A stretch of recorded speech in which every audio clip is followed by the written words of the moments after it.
You've seen videos about Hell Week and the physical grind, but here's something you haven't heard. In 2025, the toughest part for a SEAL might not even be the surf zone. It's coming home. After 2 decades of near-constant deployments and public scrutiny, the Navy and veteran groups have built formal programs to help, but the problems persist. The stress, the constant rotations, balancing a family life with that career, these challenges frequently overwhelm many operators. That's the reality most people leave out. This video covers the mental strain and the new support systems, how tech reshaped training, what deployments actually look like now, the evolution of SEAL culture, how family life holds up, and the strange world of TikTok SEALs. Have you seen the SEAL myth clash with the reality? Drop one thing you thought you knew below. And keep watching, because toughness in the teams isn't just about surf torture anymore. The new definition of tough. What toughness means inside the teams has shifted in ways most outsiders never consider. For years, the image was all about surf torture, log carries, and bodies pushed past the breaking point in BUD/S. That paint-by-numbers version was only half the truth. In 2025, many operators will tell you the hardest trials don't happen in the surf. They hit after the deployment cycle slows, when the adrenaline stops, and the body is fine, but the mind won't downshift. Military health system leaders have even called behavioral health a readiness issue, one that directly affects retention and operational strength, which is why the Navy poured resources into services once treated as afterthoughts. Anyone can grind through a week without sleep if quitting feels worse than pain.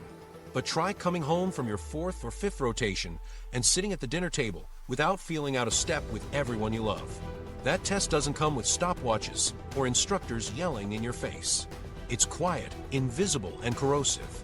The body can heal from cold, exhaustion, and injuries. Those wounds show up, get treated, and eventually fade. The mind doesn't follow that path. Deployments layer on top of one another.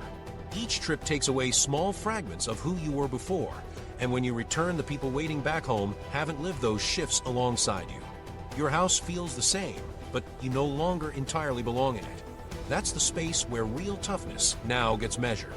It's not about carrying a boat. It's about sitting with your kid while your head runs replay after replay of moments you'll never put into words.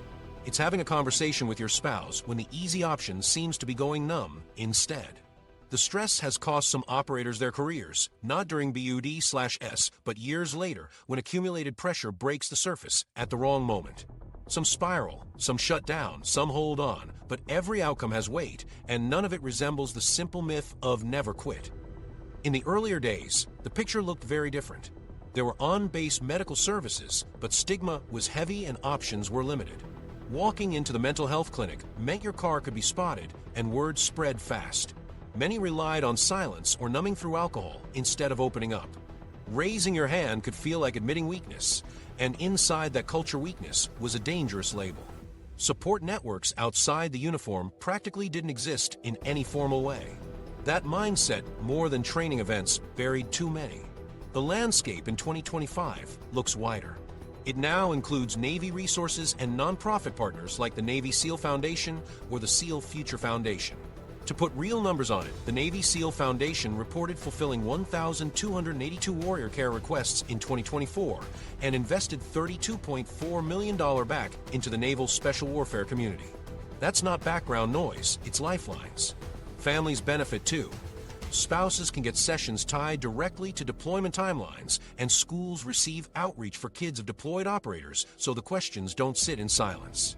The difference isn't that hardships vanish, but that structured help exists where before there was little more than improvisation. For operators themselves, access has changed form. Some platoons now travel with embedded behavioral health professionals rather than outsourcing support to far-off clinics.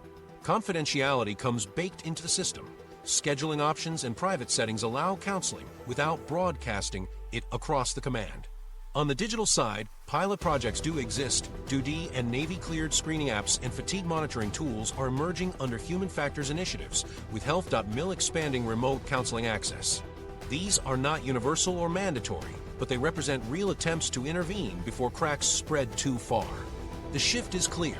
The aim is to identify stress early, not wait until a career craters. Of course, none of these changes erase the adjustment gap. Reintegration still weighs heavily. Nightmares don't obey program schedules, and restlessness doesn't vanish just because home feels safe. What these services offer is a pressure release before the system explodes.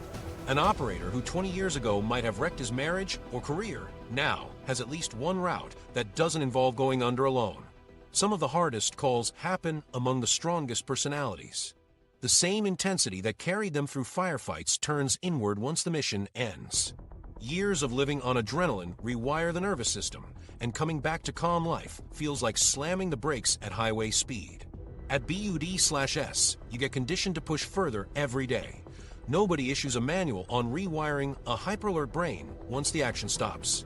Leadership culture is part of this new definition as well.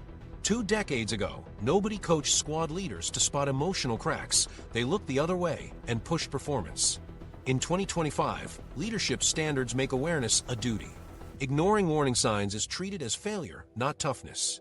That expectation reframes resilience as a team responsibility, not a private burden. By checking in with every operator, at home, on base, and in deployment cycles, leaders reduce the silent losses that once quietly bled away capability. That doesn't mean therapy has become casual banter. Jokes, dark humor, and ribbing still dominate. Not everyone feels comfortable in a session, but the baseline has shifted. There's at least a second step available once the laughing stops. Operators know there are roads to help that don't chain them to permanent stigma. That's a cultural spin that saves careers and, in many cases, lives. Yes, Hell Week remains brutal, and plenty still ring out early. But endurance today measures more than carrying logs or freezing in the surf. It's about holding on mentally through years of cycles, balancing a life at home with a life on deployment, and doing both long enough to return with your body and family still intact. The Navy has begun to fold these realities into operational readiness checklists, treating mental endurance like shooting accuracy or swim times. For today's SEAL, toughness means getting through missions, through post-deployment recoveries, and then building a future beyond the Trident. Later, we'll look at some of the concrete programs, like those backed by the Navy SEAL Foundation, that many veterans actually lean on. But first, it's worth asking, when toughness gets redefined this way, does the pipeline that produces SEALs still look the same, or has training itself changed in ways nobody outside the community expects? Training meets technology. Training has always been brutal, but in 2025 it carries a new layer. The physical grind is now paired with systems that measure and monitor how the body and brain operate under stress. What once centered purely on miles run and hours frozen in the surf now includes simulators, wearable sensors, and data pulled from pilot programs designed to map human performance. Instead of only tracking who lasts the longest with a log on their shoulder, instructors also study whether you can make sound decisions when your vision tunnels, your hands shake, or your fatigue spikes. Mixed reality and VR tools are part of that change, though they're best described as emerging programs rather than standard issue. Candidates can run through decision-making drills inside headsets that project compound layouts or room-clearing exercises. The details vary depending on the unit and pilot project, but the aim stays consistent. Repeat reps at complex problem sets that would take weeks or months to replicate in live-fire training. Some prototypes integrate haptic feedback or weapon simulators. Others just deliver visual and audio stressors. No one claims this matches the sensory chaos of combat. Human factors research has recommended what the Navy is now practicing. Use simulation for repetition, patterning, and adaptation, while reserving live environments for the unpredictability you can't capture digitally. Where the tech makes its biggest difference is in data gathering. Heart rate, recovery intervals, and stress spikes are now visible to instructors in ways they weren't before. Programs like Naval Special Warfare's Crew, Cognitive Resilience Enhancement and Training for Warrior, and the use of Psychomotor Vigilance Tests, PVT, are examples already moving through the pipeline. Instead of guessing who breaks under pressure, trainers measure cognitive sharpness, fatigue, and stress recovery in real time. A candidate who looks calm but shows cortisol flights and microlapses on cognitive tests can't hide behind a poker face. The numbers expose cracks earlier than a bad performance ever would. The shooting range itself looks different as well. Static paper silhouettes have been reduced in favor of programmable targets and linked systems that add complexity. Scenarios can sync drone, feeds with ground movements, or project non-combatants into the background, so shooters balance precision with restraint. Instructors can see if a candidate fires accurately after sprinting a mile in body armor, and how fast he recovers between shots once his breathing calms. Exercises are less about clean marksmanship on a sterile line and more about layered decision-making, situational awareness, and stress control while linked to the network systems modern missions require. That integration has pushed drones and sensors down to trainee level. Where once drones were a specialized tool, new candidates practice launching them as naturally as flipping on night vision. They learn to scan rooftops, check for movement, and use thermal data to influence how they enter a structure. Training scripts even jam feeds on purpose, forcing them to operate blind and adapt. The message is clear. The technology is an asset, but it's temporary. You have to fight when it fails. Sessions often end with combined drills. Candidates grind through physical exhaustion, then immediately switch into decision environments, sometimes VR, sometimes live close-quarter battle houses. The test is whether you can process rapidly and fire accurately with your lungs on fire and muscles drained. The data is captured across both environments, and instructors study where performance lines up and where it diverges. That pairing, simulation for patterning, live runs for sensory and stress exposure, is anchored in the human factors literature the Navy's drawn on over the last decade. Glitches and hardware failures are intentionally left in place. Headsets fog over, batteries die, or projection systems hang mid-scenario. Instructors want to watch how candidates handle it. Losing equipment, losing feed, losing clarity, those points of friction are guaranteed to show up in real operations. Sometimes resilience isn't about succeeding when all systems function, but continuing when they don't. That hasn't changed since the earliest small boat insertions and never will. The result is a training pipeline operating on two tracks, the harsh, physical crucible and a measured, data-driven scaffold. Reps in mud and freezing water still matter, but now they're paired with biometric graphs and feedback loops. The grind gets no easier, but it's monitored under stricter clarity. That transparency makes the training almost harder to fake. Skill isn't about acting tough, but about proving you can hold focus when every number shows your margin for error is shrinking. The combination feels foreign to older generations who went through without any wearable monitors or VR rooms. For candidates entering now, it's simply the environment they inherit. It conditions mind and body, and it strips away illusions about toughness being only muscle or willpower. And while the training still burns people out physically, the data reveal who falters cognitively long before they fail the next physical test. Later in this video, we'll measure what still looks the same, weeks like Hell Week, the timeless grind, and what feels fundamentally new with human factors tech. But first, it's worth taking a step back. The way candidates are trained is changing, but the pool of who even makes it into that training has been shrinking. The question is whether it's still just about who's tough enough to grind their way through, or if the very gateway into the program has narrowed in ways most don't realize. 2025 recruitment numbers and who makes it. People often assume that becoming a SEAL is just about toughness, that if you want it badly enough, you can gut it out through the pain and refuse to quit. That picture has been reinforced by movies and books for decades. In 2025, though, the numbers tell a different story. Grit still matters, but fewer and fewer people even reach the point where grit can be tested. The larger truth is that most don't make it to BUD/S at all, not because they gave up in the surf zone, but because the system filtered them out long before they set foot on the beach in Coronado. When discussions turn to attrition, most people picture the infamous dropout rates once training begins. That part is real. Historically, BUD/S has held attrition around 60% to 80%, depending on the era and class, meaning most who try will not see graduation. But the bigger drop now happens before anyone gets that far. Medical checks, vision screenings, background investigations, and meeting minimum physical screening test benchmarks remove a huge portion of would-be candidates. Instructors never lay eyes on those people because they don't meet the ground-level requirements. The weed out is earlier, invisible, and merciless. The reasons for the shrinking pool come into focus if you look at trends in health and fitness across the general population. Rising obesity rates and declining baseline fitness mean recruiters see fewer young men who can hit the most basic physical marks. Conditions like asthma prior, surgeries, or even seemingly small medical issues can be immediate disqualifiers. The standards have not eased up to accommodate these trends because the mission environment leaves no margin for error. On the medical side, the goal isn't projecting who can tough it out, it's ensuring the smallest chance of failure when operating miles inland or underwater. That's why the entrance gate is so narrow.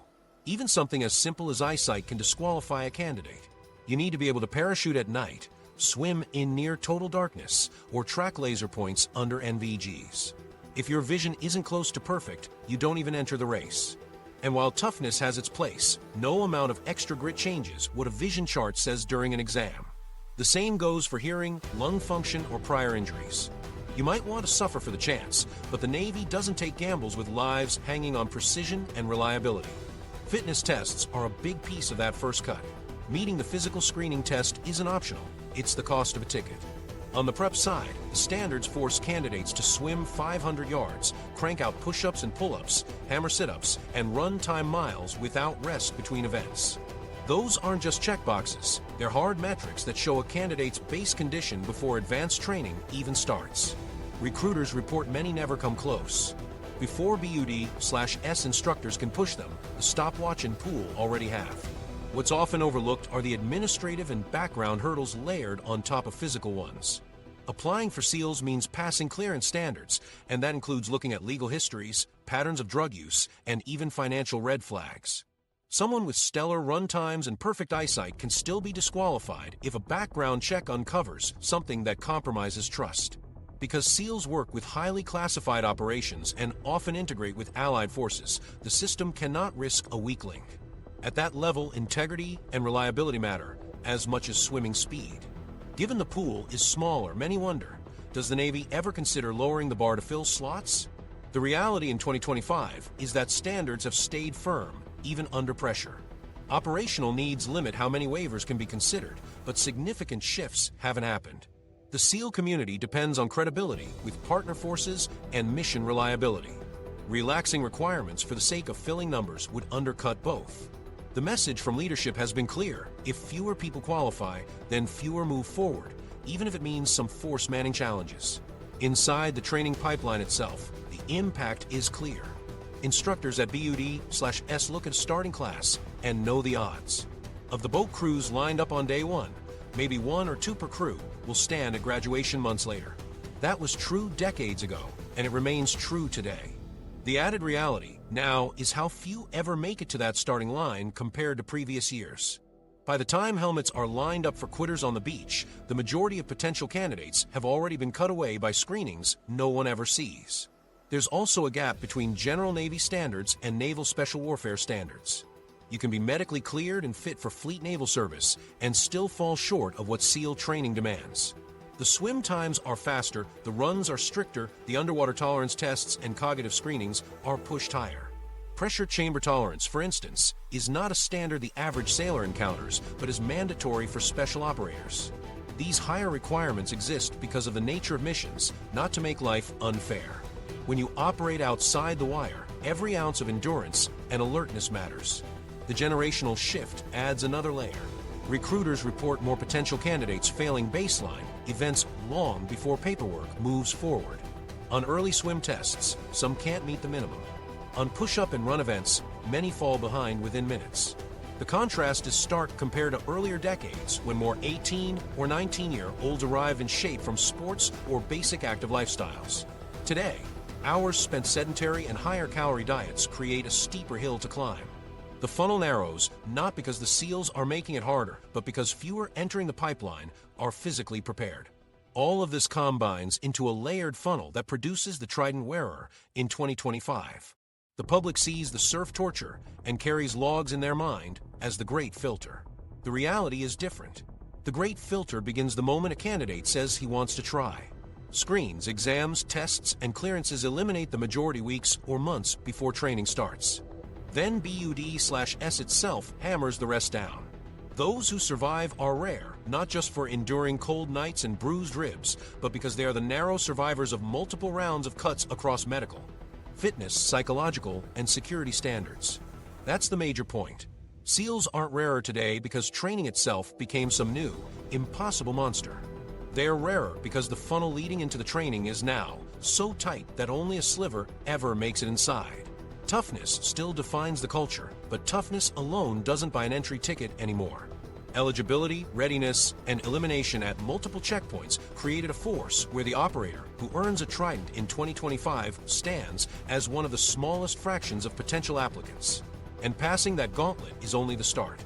The moment they pin on that insignia, the real question shifts from who makes it to where they go. Because in 2025, the backdrop of deployments no longer matches the familiar wars most people still picture. Real deployments, where SEALs go in 2025. When you look at where SEALs actually deploy in 2025, the picture doesn't line up with most people's assumptions. The old images of desert raids and year-long rotations tied to Iraq and Afghanistan aren't the template anymore. Operators didn't stop deploying when those chapters closed. The missions spread across different regions, under new banners, and with much less visibility in the headlines.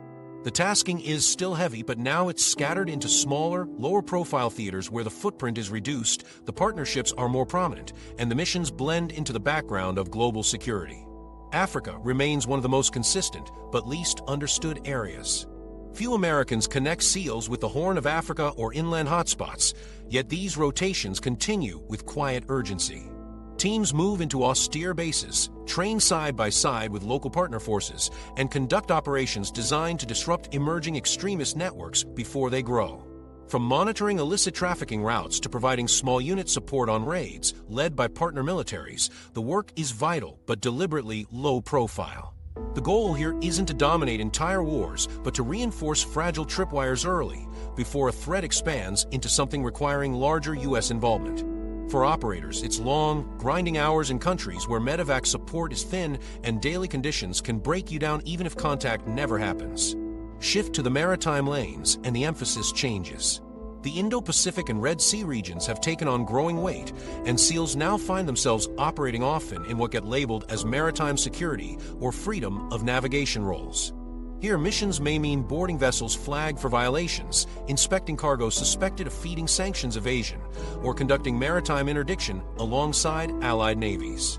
These are not staged drills for cameras. They're nighttime fast rope insertions, sometimes in rough seas, where uncertainty waits behind every hatch. Instead of sprawling bases and convoys through deserts, it's steel decks slick with seawater, and the need to clear compartments using the same precision you'd use in a building raid. Official paperwork marks these as regional security operations, but the operators carrying them out know the margin for error is as thin as it's ever been. A newer element in recent years has been integration with intelligence and cyber specialists. The doctrine around modern special operations increasingly calls for multi-domain coordination. That doesn't mean SEALs themselves are suddenly hackers, but it does mean deployments often marry physical tasks with information tasks. A team might secure a site while intelligence units work remotely to exploit digital systems captured on target. Operators now plan around timelines not just for breaching doors, but for securing servers or hardware that needs to be moved intact. The interaction between ground operators, ISR feeds, and cyber or signals elements is no longer an experiment. It's a standard expectation in how modern missions unfold. These distributed deployments also reshape the pace and rhythm of life in the teams. The stability of spending 6 to 12 months locked in one theater, as happened in Afghanistan, is mainly gone. Today, an operator might spend a short rotation in Africa, return briefly, then head out again to the Pacific or Middle East maritime corridors within the same year. The shifts are abrupt. 1 month the mission set is training partner forces in small rural outposts. Another, it's counter-smuggling boardings at sea. There isn't the time to sink into one operational groove. That forces a broader preparation spectrum, keeping operators in constant cycles of all-encompassing training so they can pivot between vastly different environments on short notice. It's tempting for outsiders to think that a lack of media coverage means the danger must have eased. In practice, the risks just moved out of sight. Boarding a vessel in the dark with waves running high can be every bit as unforgiving as a firefight in desert terrain. Landing on a dirt strip in a remote region surrounded by armed groups with limited infrastructure forces just as much vigilance as a patrol in Helmand once did. The mission language may soften into phrases like security assistance or regional partnership, but the day-to-day reality involves risks that operators feel immediately, with consequences just as sharp as past wars. The way these missions are described on paper rarely matches how they feel to the people running them. Briefs and reports might call something a partnership exercise, but if you're kicking in a door with limited intel and uncertain resistance inside, the label doesn't blunt what's happening. Families back home, or the wider public, hear safe-sounding language, but operators hold onto the actual intensity of what they lived through. That disconnect has always existed to some degree, but it's sharper in 2025 because the organizational terminology masks the constant grind of smaller spot deployments. Interoperability with allies has also grown into a core feature of deployments. Instead of primarily US-driven task forces with foreign elements added on, many current rotations operate shoulder to shoulder with partner militaries at every level. Living arrangements, training cycles, and even real-time tactical decisions now involve deep integration with allied units. For SEALs, this means adapting to different procedures, communication methods, and gear without slowing mission tempo. It tests patience and adaptability, skills operators pride themselves on, but also reflects a reality. Global threats rarely fall neatly inside one nation's borders. The solution is multinational, and today's SEALs live that truth in the field. For the operators themselves, the effect is cumulative. There are no massive single wars capturing global attention, but deployments continue on steady rotation. The difference is how fractured the map looks. Instead of being concentrated on one major battlefield, missions spread into dozens of pockets, each demanding the same preparation and willingness to risk. The workload doesn't lighten because the public eye has shifted. If anything, the scattered nature makes recovery harder. Constant change, constant movement, constant adaptation. It grinds differently, but just as relentlessly. That leads to an important question for viewers. Did you expect SEAL missions to be this scattered, or did you think the story ended when Iraq and Afghanistan did? Drop your thoughts in the comments. The operational footprint says one thing clearly. The teams in 2025 keep running hard, even if the outside world doesn't notice. But the deployments are only part of the full picture. What happens back at home base, how teams manage themselves off mission, and how the culture has evolved under stricter scrutiny is the other half of a reality most people never see. And that shift, how the inside culture of the teams has been forced to change, carries its own impact just as real as anything on deployment. Culture, accountability, and the end of play hard, work hard. The conversation around SEAL culture in 2025 no longer centers only on combat grit or physical endurance. It also turns to how accountability reshaped the teams themselves. For years, the mythology wasn't just about silent raids or endless hours in cold water. It carried another image of men who drank hard, partied hard, and lived by their own set of rules when the uniform came off. Stories circulated about hazing rituals, bar fights that ended with bruises instead of arrests, and a work-hard, play-hard lifestyle that seemed inseparable from the job. For some, that chaos bonded platoons as much as the shared missions did. But those old reputations started colliding with headlines. Over the last decade, misconduct investigations reached the news cycle, congressional hearings, and even forced Navy leadership to pause operations in order to examine the culture directly. Following high-profile cases and a 2019 review of the community, the message became clear. The old way of doing things wasn't sustainable. Pauses in 2016 and 2017 for urinalysis and health stand-downs underscored the scale of the problem, and the formal review process in 2019 pushed through reforms that tightened oversight. The phrase "work hard, play hard" began to read less like a motto and more like a liability. Trust from the public, from Congress, and from allied militaries could no longer coexist with a culture where reckless conduct was brushed aside. In practice, that led to strict boundaries. Alcohol, once a fixture in deployments thanks to smuggled bottles or loose interpretations of the rules, is now clearly prohibited in the field. Compliance is actively inspected, and leaders are held responsible if their platoons slip. Violating those rules is no longer just about personal embarrassment. It risks undermining confidence in the whole organization. What used to earn a shrug or quiet warning now triggers consequences deliberately built into the system. The stigma no longer rests on staying sober. It falls on being the one reckless enough to endanger the team. Oversight also expanded beyond the alcohol issue. Behavioral codes and structured accountability became part of the official fabric. Annual ethics training isn't perfunctory anymore. It openly addresses the historical blind spots of abuse, reckless misuse of gear, or harassment that once went unspoken. Evaluations of operators now include character and discipline alongside marksmanship or mission execution. The teams didn't soften, but they did force a new connection. Toughness had to include ethical responsibility. Instructors who once turned a blind eye off duty now reinforce the expectation that performance and professionalism must remain tied together. To older SEALs, the changes sometimes feel like the loss of traditions.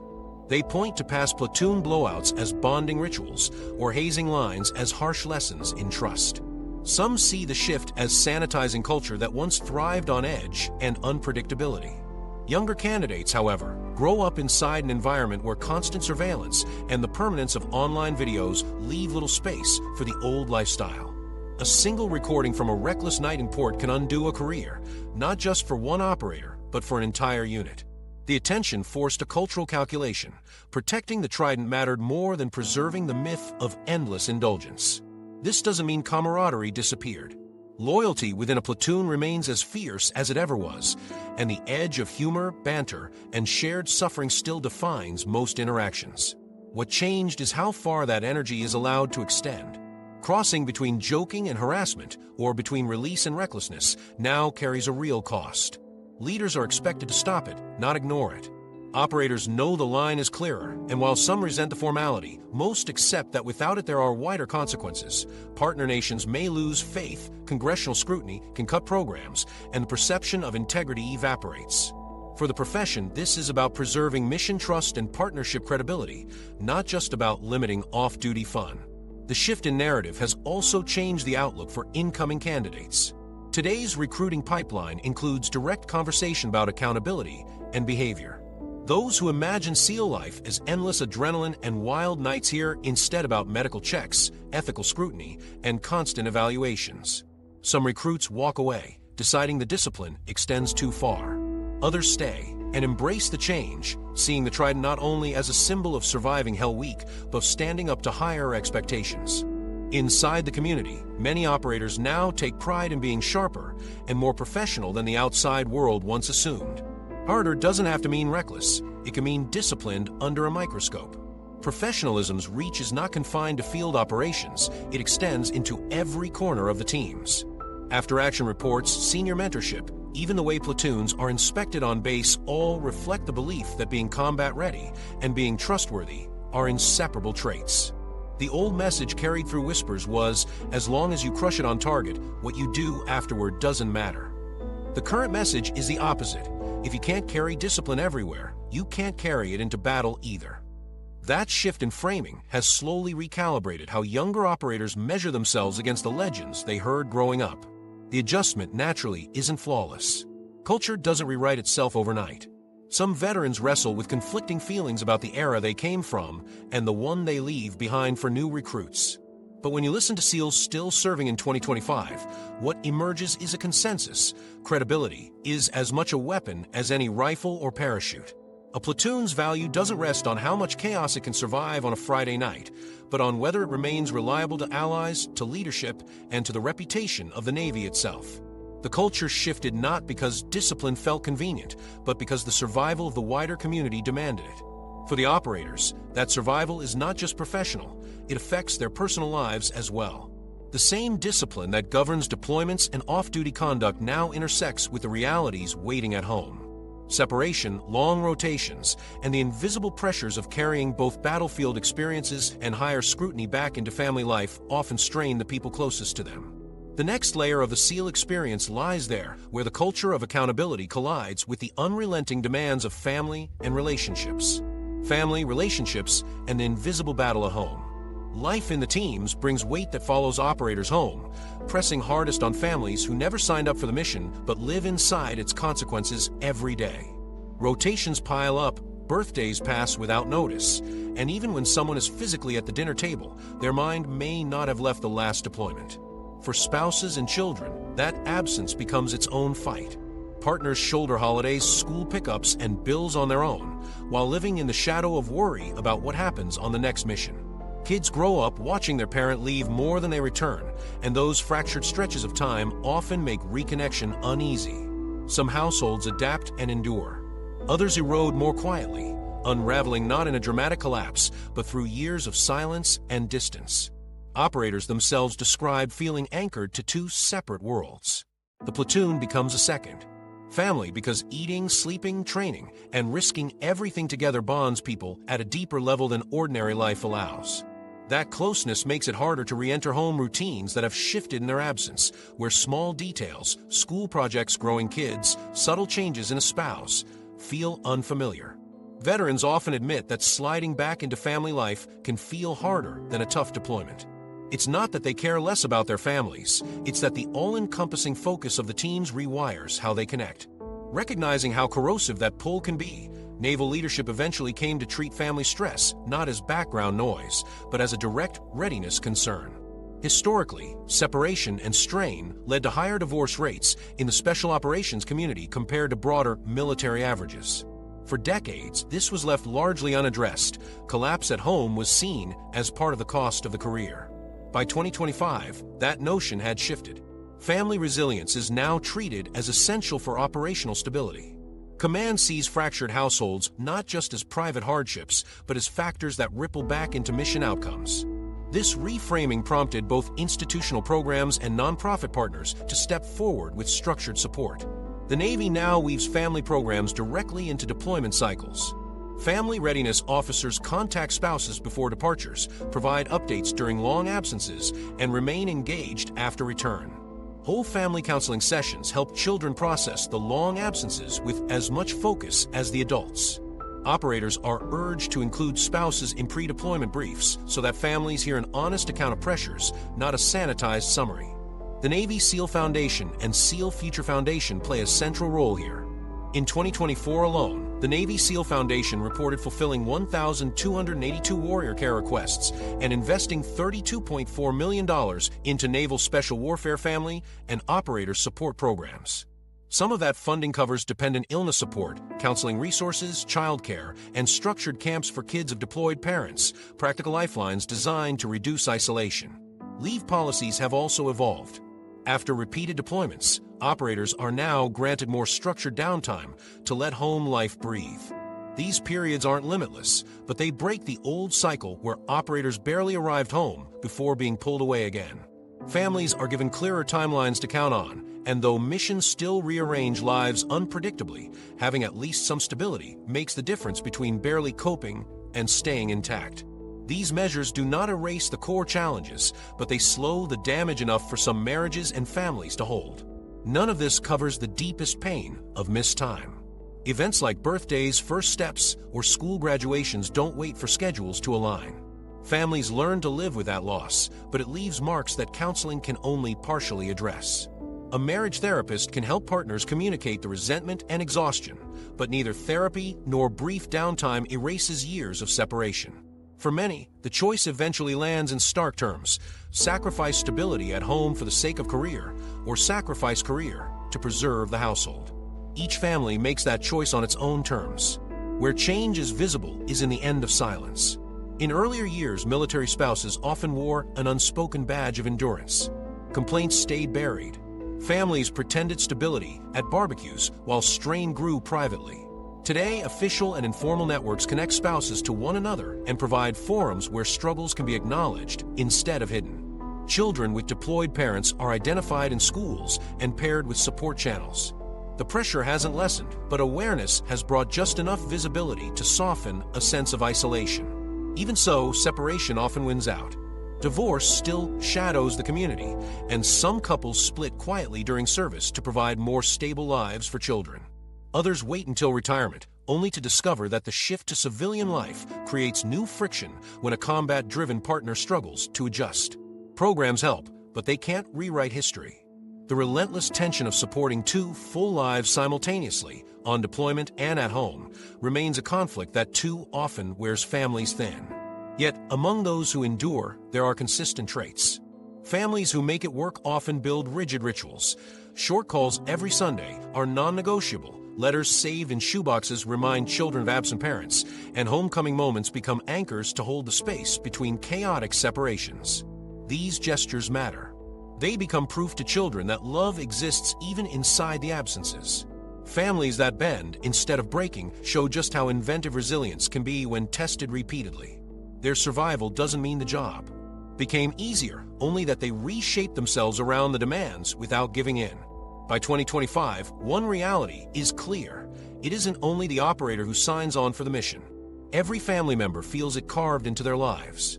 Navy SEAL Foundation retreats, respite services, and future-focused family initiatives try to bridge the gap, but the invisible battle at home continues long after weapons and gear are put away. What plays out in living rooms and classrooms is quieter than raids or maritime boardings, but the impact is no less severe. At home is where the quiet fight goes on, and it's as tactical as any mission. The strain reverberates beyond families themselves, shaping how operators train, deploy, and recover. And while families measure their fight in missed moments, operators continue preparing for environments where reliability and survival depend just as much on the tools strapped to their backs. Gear of 2025. Futuristic, yet practical. Hollywood still paints Navy SEALs as if they walk out of a science fiction set. Polished rifles that never jam, glowing helmets, gadgets out of a video game. The reality in 2025 stays grounded. SEALs don't move in space armor or carry gear that runs itself. Much of what they use looks familiar to the older generations. What's changed is the refinement. The emphasis is on equipment that holds up in salt water, sand, and long cycles, not gear that dazzles in a tech demo. In this world, practicality beats flash every time. The rifle remains central. The M4 platform still sits at the heart of the kit, but it's evolved. Suppressed builds are now common and prioritized, a shift that fits real-world experience shared by operators like Sean Ryan in public interviews. He noted suppressors aren't for the cinematic silent shots. They exist to reduce flash signatures in tight spaces and to keep blasts from shredding hearing during prolonged fights. In 2025, lighter suppressors cut weight, manage recoil better, and prevent the long-term hearing damage that earlier generations of SEALs almost expected as inevitable.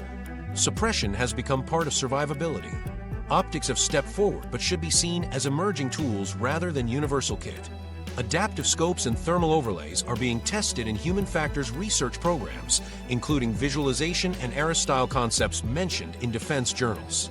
Some operators now run optics that adjust magnification quickly enough to clear a hallway at 10 feet and still hit threats across distant rooftops, with thermal data layered into the sight picture. But these aren't carried by every platoon. Versions are in pilot trials, designed to streamline gear without forcing operators to swap systems mid-mission. Body armor tells the story of incremental progress too. What once weighed down operators with ceramic slabs and sweat-soaked carriers has become lighter and modular. Composite plates spread weight more evenly, and modern carriers allow setups tailored to environment and time in the field. Some prototypes are integrating small power packs into the framework so radios, optics, or sensors can draw charge without adding another pouch. Exo support systems also exist, but only as pilot gear. Rather than the fantasy of robotic suits, these are load distribution aids, a spring framework designed to reduce pressure on hips and knees during long carries. Reports show reduced joint fatigue, but batteries struggle, and mud or salt can grind systems down fast. Instructors are clear. Until it proves itself consistently in the field, operators train to carry without it. This highlights the balance. Tech offers promise, but basics remain irreplaceable. A K-bar knife, a compass, boots that have held together through decades, these items still ride in the loadout. Operators might carry an adaptive scope one day, but they keep old tools because they never fail from flat batteries or fried circuits. The philosophy is steady. Integrate new capabilities where they offer a clear advantage, but never trade away the proven. Communications gear shows clearer progress. Radios in 2025 are smaller, easier to carry, and more resilient. Encryption updates reduce intercept risks, while noise-filtering headsets cancel background chaos, but amplify human voices. That means operators can hear a whisper from a teammate across a room, while automatic fire rattles everywhere else. 2 decades ago, static and bulky units slowed coordination. Now comms not only connect teammates quickly, they tie directly into drones, ISR assets, and command feeds in near real time. What once felt like fragmented systems now functions as a networked grid that keeps operators synced across domains. Advances in visual gear followed the same path. The green haze that once defined night vision has been replaced by higher resolution, color-enhanced sensors. In total darkness, the view now looks far closer to daylight, which limits mistakes and speeds decision-making. Some goggles overlay augmented data, the outlines of waypoints, or highlights marking potential threats, drawn from battlefield networks. These improve awareness, but again, they depend on batteries and delicate components. Operators are still drilled to ditch electronics and maintain skills the old way, so that if a headset blanks mid-raid, they can finish without hesitation. Weapon variety remains broad. Suppressed sharpshooter rifles are tuned with ballistic systems that feed wind and range data back to the shooter, speeding calculations. Pistols follow modular designs that function reliably after being dragged through sand or immersed in water. Shotguns are unchanged as breaching tools, dependable in close work. Demolitions kits look the same as they did 20 years ago. Plastic explosives still dominate because no technology has replaced their utility. But drones have crept into this arena, carrying breaching payloads, or delivering disruptors that remove the need for one operator to step through the lead blast door. Tradition stays intact, even as certain risks are shifted to machines. Medical gear is another area where advances have given operators more margin. Instead of bulky med bags, streamlined trauma kits fold out into sophisticated setups. Tourniquets deploy quicker. Compact hemostatic injectors and injectables slow blood loss long enough for evacuation. Portable scanners that flag fractures or internal bleeding help triage faster on the ground. The golden hour hasn't stretched infinitely, but the odds of buying time have improved, which matters in remote inserts where evacuation takes longer than planned. The common thread through all of this is feedback. Special operations communities act as their own test labs. Every piece of gear is dragged through live saltwater ops, mud flats, and desert drops. Some tools survive, others fail, and when they do, word travels up the chain quickly. A design that looks promising in labs can be abandoned within months once operators report unreliability. This cycle, issue, field test, discard, or refine, moves faster in special operations than in conventional forces, which explains why teams often see experimental gear earlier, but also see it disappear fast if it doesn't hold in combat. So what fills a kit bag in 2025 isn't uniform. You see rifles that still resemble their classic predecessors, but fitted with suppressors common enough to be trusted elements. You see optics and goggles that point towards sci-fi visuals, yet sit side by side with blades older than the operators carrying them. Armor that lightened but didn't abandon the fundamentals. Radios that tie squads into a battlefield network as easily as they once tied into a single commander. And always in quiet corners of every kit, the same knives, paper maps, and backups that stand ready when electronics drop out. That mix defines the modern loadout, futuristic where it gives an undeniable edge, unfussy where it must be resilient. Operators don't blindly trust that a device will work simply because it's new. They know exactly where tech sharpens their performance and exactly where it risks compromise. At the end of the day, the weapon in hand and the discipline behind it define outcomes. The rest is support. And support matters only if it works when the mission calls. But tools alone are never the whole story. In 2025, operators face a challenge that no rifle or optic can solve. The environment has changed in ways no suppressor or headset can protect against, because even the strongest gear loses value if details about missions or identities leak beyond the field. And that, in this digital-first world, has grown into one of their most difficult battles yet. TikTok SEALs and the new secrecy problem. TikTok SEALs have become the new face of a problem that once stayed confined to dimly lit bars and tall tales told to a handful of strangers. What was once a small local nuisance has scaled up into a global stage, where the flood of social media impersonators and oversharing veterans blurs the line between the authentic and the fabricated. Secrecy, once protected by silence and close-knit trust, is now tested daily, not just on battlefields, but on phones. In earlier years, stolen valor looked simple. A man would claim to be a SEAL over beers, brag about a team number, and gamble that nobody present could question him. At worst, word spread, and if he crossed the wrong crowd, it ended in public embarrassment or worse. But in 2025, the theater has changed. Set up a TikTok account, record a few push-up challenges, mix in stage footage of gear, and suddenly tens of thousands of followers believe you were part of naval special warfare. These impersonators don't need depth to succeed, just confidence, technical jargon, and clips cut to fit the internet's rhythm. The result is an amplified form of stolen valor, reputations built out of deception at scale. The real danger lies in how that noise muddies the water.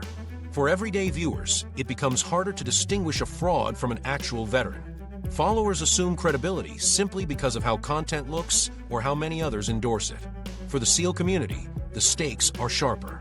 Some impersonators don't just pose, they mimic tactics. They post so-called inside tips about breaching methods, weapons handling, or CQB drills. Often it's laughably wrong, but occasionally, procedures are close enough to resemble operational realities. Even the suggestion of accuracy risks exposure. The Navy has long viewed operational security, OPSEC, as non-negotiable. Now it finds itself chasing shadows across global servers. And the hazard isn't limited to imposters. Some legitimate operators, especially younger generations accustomed to online sharing, underestimate how much one image can reveal. A gym selfie on deployment might look harmless, but digital metadata points to exact locations.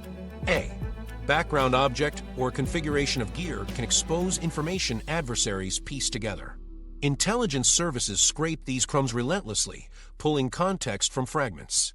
Innocent mistakes from real SEALs mixed with fake claims from frauds compound into a tangle that takes resources to untangle. That two-sided threat, imposters spreading noise and real members risking leaks, forms the new secrecy problem.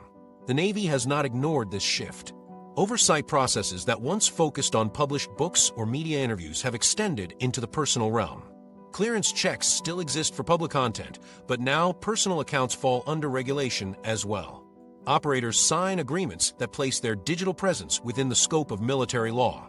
Under the Uniform Code of Military Justice, even casual posts fall subject to review. Specific social media guidance, such as the Navy Recruiter e-Toolbox and related public affairs policies, instruct service members on confidentiality, disclaimers, and prohibited content. Rules are explicit. Avoid political endorsements, disclose clearly if speaking in a personal capacity, never publish operational details, and understand that violations draw real disciplinary action. Training on digital discipline is now carried out with the same seriousness as training on weapon safety. But policies don't erase temptation. The internet runs on attention, and seeing imposters rack up hundreds of thousands of views can spark frustration or competitive instincts. Some former operators, particularly after leaving service, find themselves tugged toward monetization. They share war stories, film podcasts, or demonstrate gear. While some do this responsibly, others blur the lines, publishing operational details they should have left unspoken. Leaders repeat the same warning inside and outside service. Credibility and livelihoods are at risk when personal gain crosses into compromising information. This ecosystem feeds itself because the audience has changed. Social media convinces viewers content should be short, slick, and constant. They crave quick reels, tactical demos, or snippets of behind the curtain. Once those clips appear, they can't be controlled. Even if flagged, removed, or discredited, they're already downloaded, reposted, and spread across mirrored accounts. Each cycle multiplies exposure. This speed makes traditional countermeasures, statements of correction, takedown requests, too slow. By the time the truth surfaces, thousands have already consumed and believed the false version. Inside platoons, the pressure reshapes trust. Silence was once the seal of integrity. If you didn't speak outside the circle, it meant loyalty. Today, loyalty is still prized, but teammates also wonder who might one day launch a YouTube channel or start a TikTok account once they rotate out. Brotherhood now requires faith not just in battlefield conduct, but in digital restraint.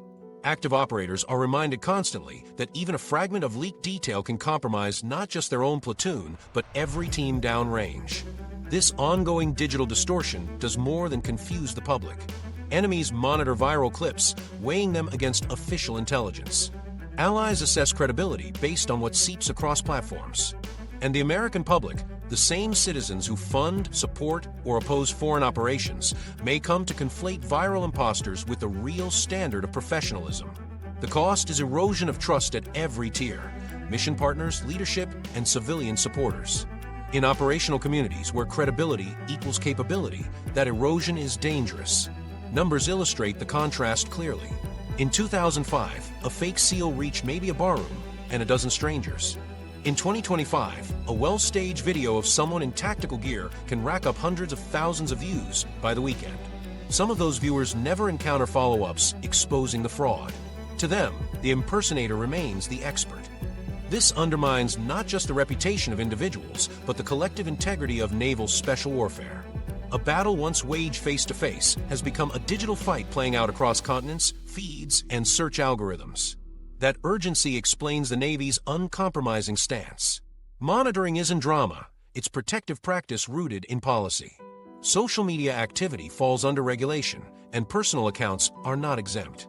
The Recruiter e-Toolbox and Navy PO social media rules function as both warning and training manual. No operational discussion. Disclaimers must accompany opinions. Political speech is limited, and posts revealing sensitive details are prohibited. Violations trigger action because adversaries compile open-source data daily. Confining the digital footprint is as protective as securing communications gear or encrypting field data. The logic is the same. Information leakage is vulnerability. Despite strict enforcement, one truth holds. Imposters aren't going away. Fake SEAL accounts will keep appearing. The attraction of credibility, mystery, and tactical aesthetics guarantees it. And veterans, whether careless or tempted, will continue testing the border between storytelling and oversharing.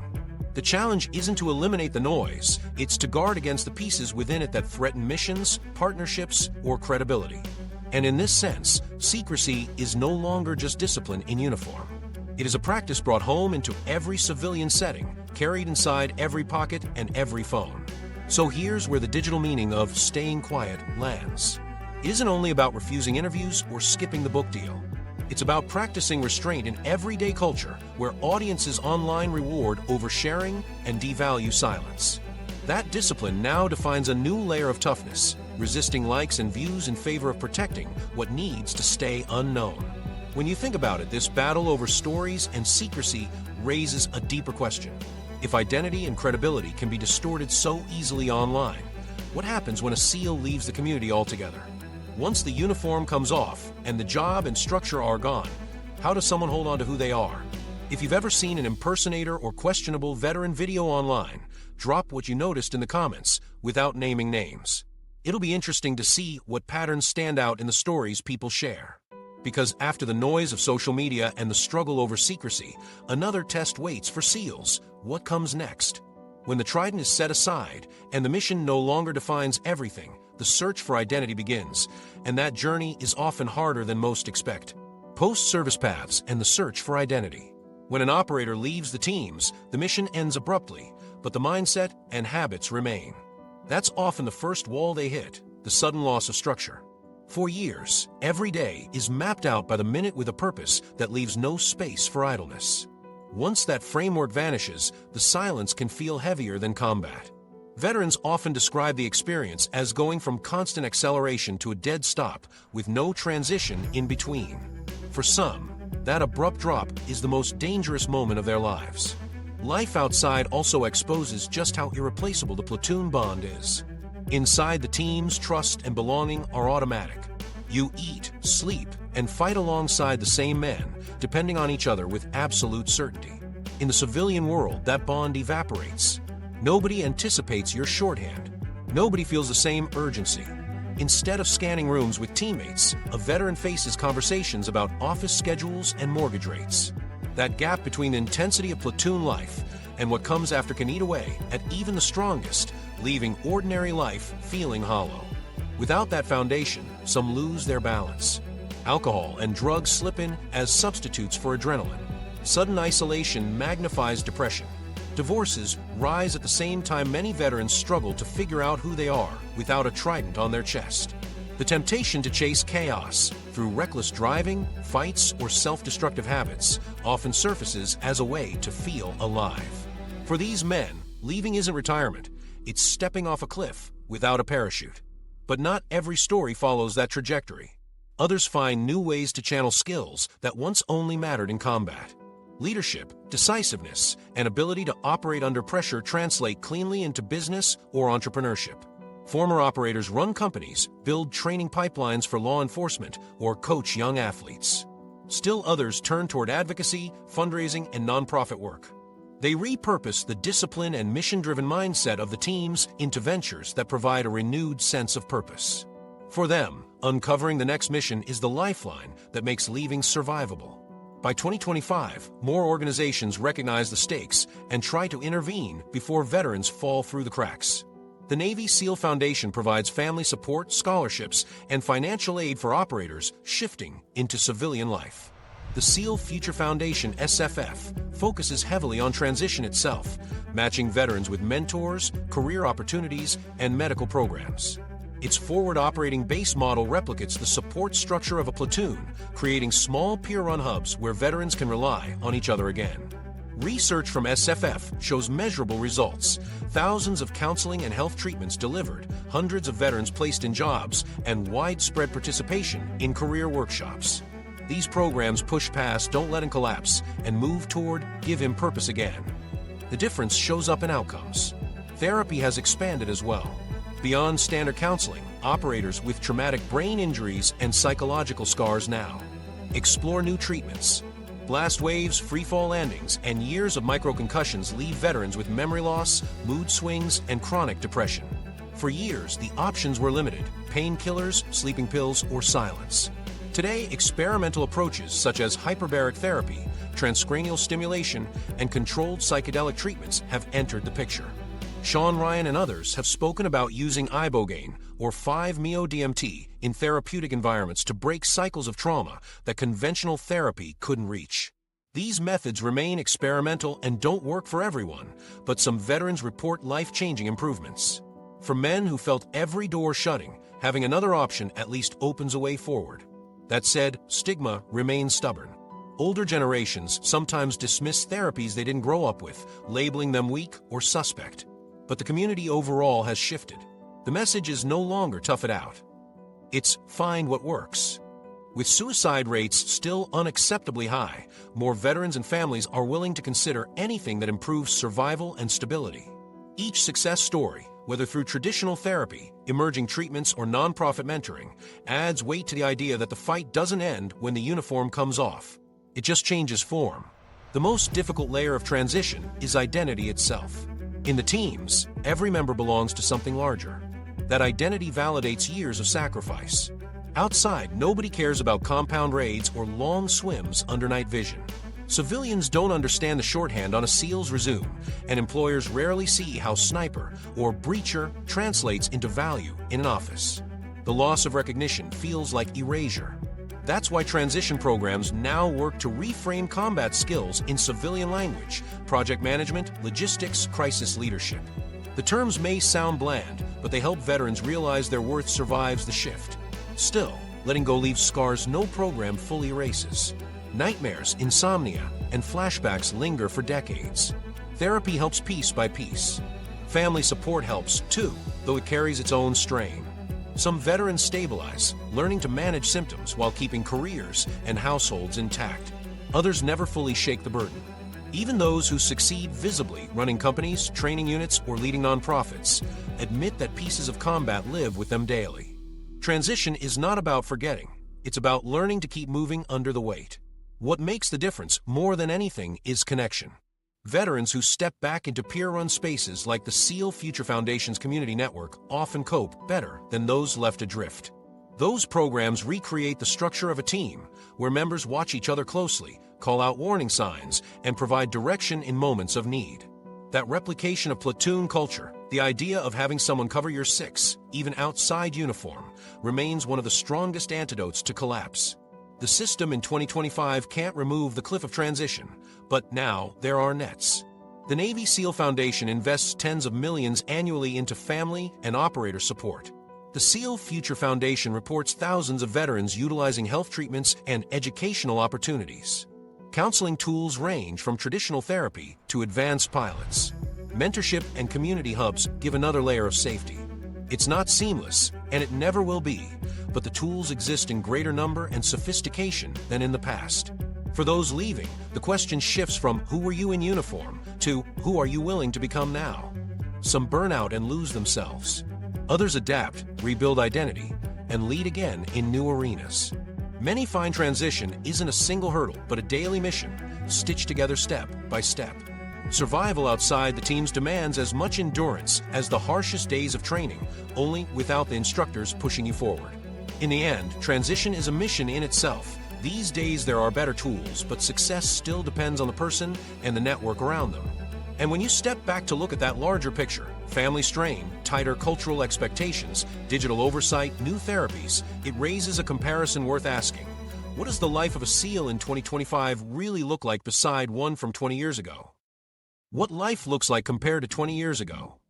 Line up a SEAL from the early 2000s next to one from 2025, and you'll see the same trident on the chest, but two very different rhythms of daily life surrounding it.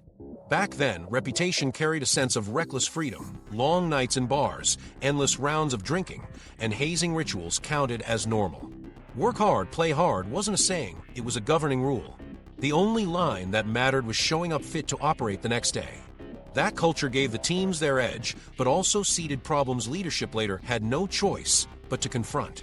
Today, those behaviors still appear in pockets, but under modern oversight and public scrutiny, the incentives have shifted. The structure now discourages recklessness before it impacts careers or undermines trust. Training highlights one of the clearest contrasts. In the early 2000s, courses leaned heavily on raw punishment. The surf, the miles, the hours under unbearable loads, authority flowed through pain. Candidates advanced simply if they could endure longer than their peers. In 2025, those same crucibles remain, but human factors research has added a clinical layer. Programs pilot tools like wearable fatigue monitors and cognitive stress tests alongside physical punishment. Historically, attrition at BUD/S sits near 70%. That number still holds, but modern systems provide earlier indications of who's losing clarity under stress or drifting cognitively. A trainee who might have coasted through 20 years ago is flagged now, not for weakness in the surf, but for dangerous hesitation in decision-making drills. The grind never softened. It became more exact at how failure is measured. Deployment geography reveals another split. In the 2000s, Iraq and Afghanistan dominated nearly every rotation. Families could point on a map and reasonably guess where their operator was. The wars were visible, the headlines constant. By 2025, deployments scatter. Teams rotate through the Horn of Africa, maritime lanes in the Red Sea, or Indo-Pacific partner bases, often shifting locations within months. Missions are branded under vague taskings like regional security or partner capacity building. Families rarely know specifics, only that their operator vanished into a theater, not discussed publicly. The intensity didn't disappear, it spread thin across multiple regions. That spread adds strain at home, as the uncertainty leaves spouses and kids with less directive to hold on to. Culturally, the divide is stark. 2 decades ago, leadership often let platoons police themselves. If a line was crossed, teammates dealt with it, and the incident closed before command intervened. Oversight behaved informally. Today, safeguards track behavior institutionally. Alcohol bans during deployment are no longer loose rules ignored with winks. They are enforced policy, with leaders accountable for violations. Hazing that once served as bonding is officially prohibited. Loyalty is still demanded, but now professionalism is weighted equally. Command doesn't leave it to chance, it monitors and records. Old behaviors linger here and there, but the structure makes discipline more visible and consequences harder to avoid. What once could be shrugged off now risks careers and units under the gaze of media cycles and leadership reviews. Family life illustrates how these shifts ripple outward. In 2005, support was thin. A spouse largely managed alone, with no systemic scaffolding outside immediate friends or neighbors. Divorces climbed, and reintegration often left both partners lost in unspoken distance. In 2025, the institution acknowledges family strain in practical terms. Counseling programs exist, readiness officers actively monitor households, and nonprofits underwrite financial and emotional support.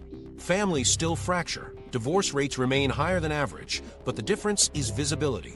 Isolation no longer dominates. Partners aren't left as afterthoughts to deployment cycles. They are seen, strategically, as integral to operator readiness itself. Gear provides another touch point. A rifle from 2005 carried standard optics, rail attachments, and battle-tested simplicity. In 2025, weapons are quieter and cleaner to run. Suppressors are lighter. Optics adjust rapidly, and color-enhanced night vision has replaced the green fuzz of earlier goggles. Armor distributes weight more efficiently, and packs sometimes incorporate power nodes for radios and sensors. Yet basics remain untouched. K-bars, paper maps, reliable boots, operators still lean on what never fails. Futuristic items fold into the loadout, but only to strengthen what already works. The principle hasn't changed. Never trust anything too new to survive saltwater, mud, or sand. Secrecy illustrates how context rewrites the same problem. In the early 2000s, imposters spun stories in bars. They could be exposed quickly and humiliated within their local circle. The reach of their lies was small. In 2025, imposters broadcast on TikTok, Instagram, or YouTube to hundreds of thousands. They sell fabricated authority, while real operators stay silent under strict guidance. The Navy now enforces digital conduct policies, clear rules laid out in public affairs social media guidance, and recruiter toolboxes that warn against OPSEC violations or political endorsements. The tension is constant. Frauds upload endlessly, while genuine SEALs are restricted to protect security. The problem didn't vanish. The theater for it expanded exponentially. Transition after service also looks different. In earlier generations, leaving the teams meant being cut loose. Veterans fought to translate skills, often relying on alcohol or isolation. Institutional safety nets were limited, and outcomes often played out in suicides or arrests. By 2025, wider programs exist. Nonprofits provide therapy, coaching, and job placement, while medical pilots explore advanced treatments like hyperbaric therapy or supervised psychedelic interventions. The Navy SEAL Foundation and SEAL Future Foundation anchor a network that steers veterans into careers and healing pathways that never existed 20 years earlier.